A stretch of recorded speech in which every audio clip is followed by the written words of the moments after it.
আমার স্ক্রিনের উপরে একটা ছবি দেখতেছেন।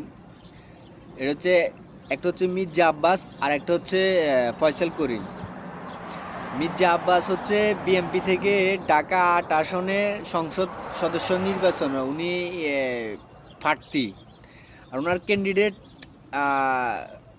দল ছাড়া বিনা দলে ছিল আমাদের ওসমান হাদি ভাই। ঠিক আছে। আর ওসমান হাদির খুনি হচ্ছে ফয়সাল করিম। ফয়সাল করিমের সাথে আপনার মির্জা আব্বাস আমি প্রথম থেকেই মানে কিছুটা সন্দেহ করছি।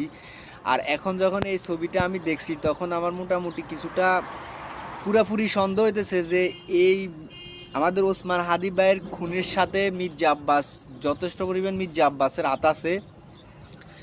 আপনারা এই জিনিসটা কিছুটা হইলেও ভাবুন। আপনারা মির্জা আব্বাসরে ধরার চেষ্টা করুন এবং কি মির্জা আব্বাসরে ঢাকা ৮ আসনে কেউ মির্জা আব্বাসরে ভোট দিবেন না। ঠিক আছে।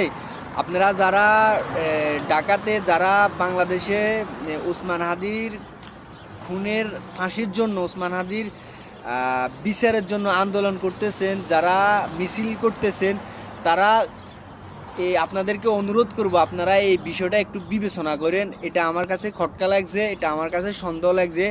আপনারা মির্জা আব্বাসকে